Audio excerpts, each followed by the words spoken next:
South Africa versus Afghanistan. இந்த கேமை நீங்கள் பார்க்கலன்னு வைங்களேன், T20s one of the best மேட்சை நீங்கள் விட்னஸ் பண்ணலன்னு நான் சொல்லுவேன்.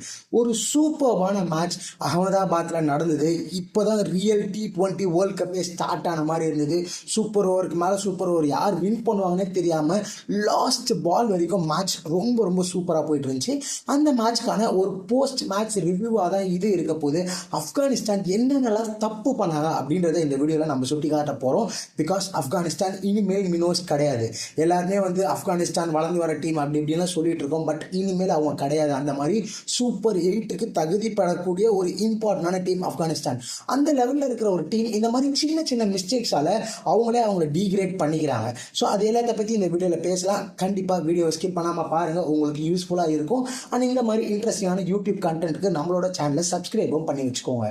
So first 13th match between south Africa versus Afghanistan அகமதாபாத்தில் நடந்தது. நம்ம ஆல்ரெடி சொன்ன மாதிரி இந்த குரூப் தான் குரூப் டி, குரூப் ஆஃப் டெத்ன்னு நம்ம சொல்லியிருந்தோம். Because already New Zealand, south Africa, Afghanistan 3 குவாலிட்டியான டீம்ஸ் இருக்காங்க.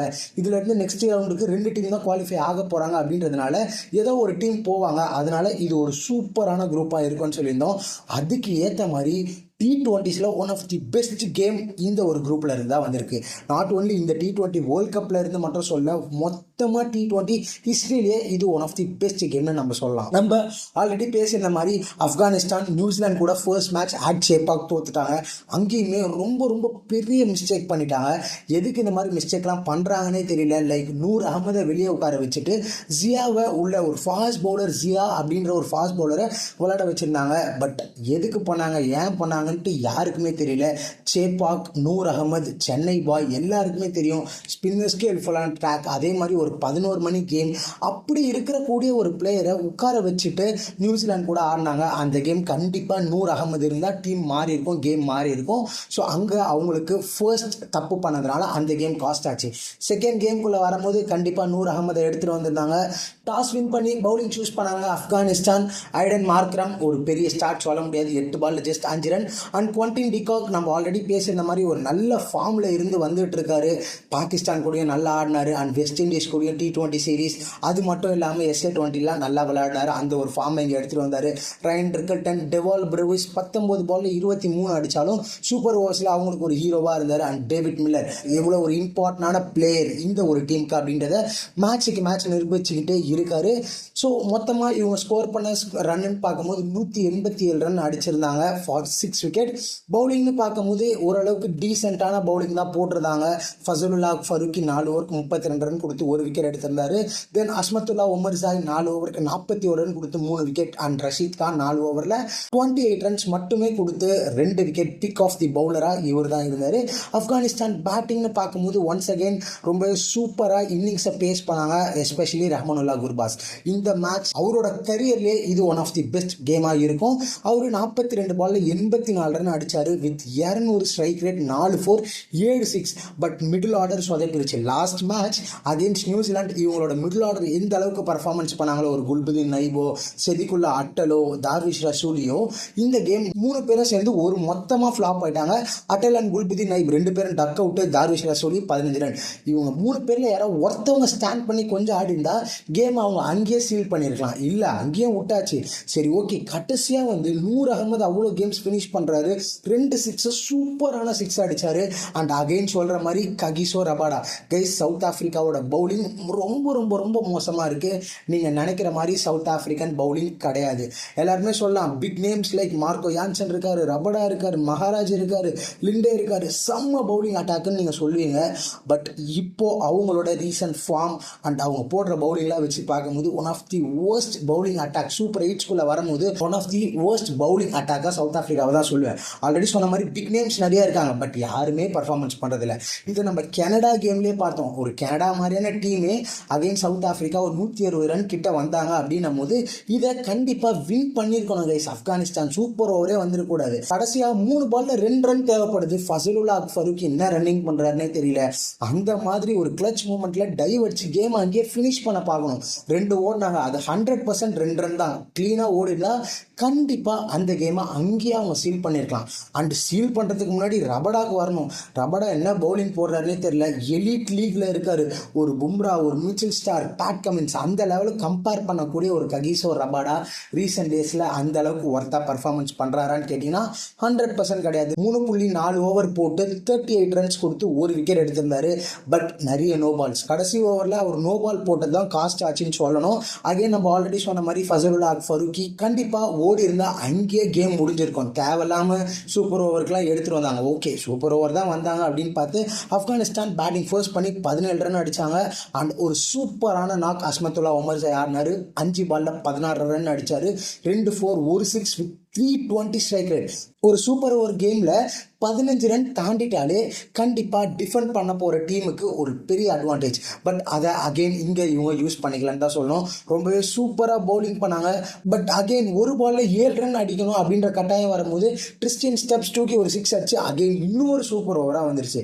ஆப்கானிஸ்தானுக்கு ஃபர்ஸ்ட் சூப்பர் ஓவரை பவுல் பண்ணது ஃபசலுல்லா ஃபரூக்கி தான்.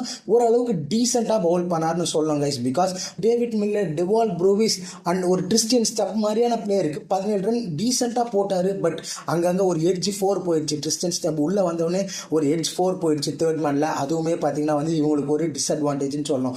ஓகே, செகண்ட் சூப்பர் ஓவர் வந்துச்சுன்னு பார்த்தீங்கன்னா அங்கே திரும்ப இன்னொரு மிஸ்டேக் பண்ணியிருக்காங்க. ஆப்கானிஸ்தான் இந்த கேமை தோத்ததுக்கு முக்கியமான ரீசன் அவங்க பண்ண மிஸ்டேக் தான். வேற சவுத் ஆஃப்ரிக்கா இந்த கேமை வின் பண்ணதுக்கு ஒரு முக்கியமான ரீசன் அவங்களோட ஃபீல்டிங். அப்படியே நம்ம செகண்ட் சூப்பர் ஓவர்னு வரும்போது இங்கே என்ன தப்பு பண்ணாங்க அப்படின்னு பார்த்தோன்னா, எதுக்கு அஸ்மத்துல்லா ஒமர் ஜாய்க்கு பவுலிங் கொடுக்கணும்? ஃபரூக்கி இப்போதான் சூப்பரான ஒரு ஓவர் கொடுத்துருக்காரு. ஒரு 4ல எட்ஜில் தான் போச்சு ஸ்டெப்ஸ்க்கு. மற்றபடி ரொம்பவே சூப்பராக ஃபசலுல்லா ஃபரூக்கி பவுல் பண்ணார். பட் அவரை எடுத்துட்டு எதுக்கு அஸ்மத்துல்லா ஒமர் ஜாய்க்கு ஓவர் கொடுத்தாங்கன்னு சுத்தமாக புரியல. அவர் கொடுத்துட்டாரு 23 ரன் கொடுத்தாரு. கரெக்டாக டேவிட் மில்லருக்கு வாகா லெக் ஸ்டெம்ப்லேயே பால் போட்டுட்டு இருந்தார். எல்லாத்தையும் அவர் மடக்கி மடக்கி மிட் விக்கெட்டில் அடிச்சிட்டாரு. அவரோட ஹிட்டிங் ரேஞ்சே அதுதான் தெரிஞ்சோம். எல்லா பாலையும் அங்கேயே ஃபீட் பண்ண மாதிரி இருந்துச்சு. அஸ்மத்துல்லா ஒமர் ஜாய் 23 ரன் கொடுத்தாரு. சரி ஓகே, பவுலிங்கில் தான் தப்பு பண்ணிட்டீங்க. சரி ஓகே, பவுலிங்கில் தான் தப்பு பண்ணிட்டாங்க, பேட்டிங்லையாவது கரெக்டான பேட்டிங் ஆர்டர் இறக்குவாங்கன்னு பார்த்தா இன்ஃபார்மில் இருக்கிற குர்பாஸ் இறக்கலங்க. இந்த கேமில் எதுவுமே பண்ணாத முகமது நபி உள்ள வராரு. வந்தார், 2 பால் வேஸ்ட் பண்ணாரு, போயிட்டாரு. அடுத்த 4 பால்ல 24 ரன் அடிக்கணும். அதுவும் கேஷவ் மகாராஜ் மாதிரியான ஸ்பின்னர் போட்டுட்டு இருக்காரு. ஸ்பின்னர் போடும் போது இன்ஃபார்மில் இருக்கக்கூடிய குர்பாஸை இறக்காம இவங்க எதுக்கு முகமது நபியை இறக்குனாங்கன்னு சுத்தமாக ஐடியாவே கிடையாது. ஜானத்தன் ட்ராட் என்ன ட்ரை பண்ணுறாருன்னு நமக்கு தெரியல. இந்த கேமை ரொம்பலாம் ட்ரை பண்ணாமல் கரெக்டாக ஆடிருந்தா ஆப்கானிஸ்தான் 200% இந்த கேமை ரொம்ப ஈஸியாக சீல் பண்ணியிருக்கலாம். பட் இவங்க என்னமோ ஓவராக ட்ரை பண்ணுறாங்க அப்படின்ற பேரில் இப்போ இந்த லீகை விட்டு வெளியே போயிட்டாங்க. ரஹ்மானுல்லா குர்பாஸ்னு பார்க்கும்போது அவரோட T20 ஹிஸ்ட்ரி, ஓல்ட் கிரிக்கெட்டிங் ஹிஸ்ட்ரியிலே ஒன் ஆஃப் தி பெஸ்ட் மேட்சாக இது இருக்கும். 4 பாலில் 4 6 அடிக்க வேண்டியதாக இருந்தது. பட் 3 6 அடித்தார். கடைசி பால் அவரால் அடிக்க முடியல. கண்டிப்பாக ஃபீல் தான் பண்ணணும் குர்பாஸ் மாதிரியான ஒரு பிளேயருக்கு. இங்கே சவுத் ஆஃப்ரிக்கா நல்லா விளையாடி ஜெயிச்சாங்களா இல்லை ஆப்கானிஸ்தான் மொக்கையாக ஆடினதுனால சவுத் ஆஃப்ரிக்கா ஜெயிச்சாங்களான்னு கேட்டிங்கன்னா செகண்ட் தான் சூஸ் பண்ணோம். ஆப்கானிஸ்தான் ரொம்ப ரொம்ப ஒஸ்டான ஒரு கிரிக்கெட் விளையாடின ஒரு ரீசனால் தான் சவுத் ஆஃப்ரிக்கா வின் பண்ணாங்களே தவிர சவுத் ஆஃப்ரிக்கா நல்லா விளையாடி இந்த கேமை வின் பண்ணவே கிடையாது. தேவையில்லாமல் சாப்ஸ் அண்ட் சேஞ்சஸ் நிறைய சேஞ்ச் பண்ணி ஃபர்ஸ்ட் கேமில் நூர் அகமதை விளையாட வைக்காமல் இங்கே இன்ஃபார்மில் இருக்கக்கூடிய பவுலர்ஸ்க்கு எதுக்கு ஒமர் ஜாய் எங்கேருந்து வந்தாருன்னே தெரியல. ஒரு ஃபசலுல்லா ஃபரூக்கிக்கே கொடுத்துருக்கலாம். இன்ஃபார்மில் இருக்கக்கூடிய குர்பாஸ்கே பேட்டிங் கொடுத்துருக்கலாம். எங்கேருந்து நபி வந்தாருன்னு தெரியல. இந்த மாதிரிலாம் சேஞ்சஸ் பண்ணி அதே மாதிரி கிளட்ச் சுச்சுவேஷன்ஸில் உங்களால் ப்ரெஷரை ஹேண்டில் பண்ணி டீம் ஜெயிக்க முடியலனா சூப்பர் 8 அடுத்த தகுதி போகிறதுக்கான வாய்ப்புகள் எப்போதுமே குறைஞ்சிட்டு தான் வரும். பிகாஸ் ஆப்கானிஸ்தான் இப்போ ஒரு எலைட் லெவலில் இருக்காங்க.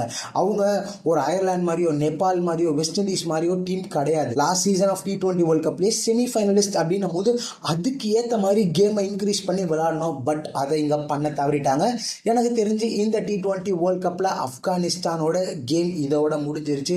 சூப்பர் 8 குவாலிஃபை ஆகிறதுக்கான வாய்ப்புகள் ரொம்ப ரொம்ப ரொம்ப கம்மி.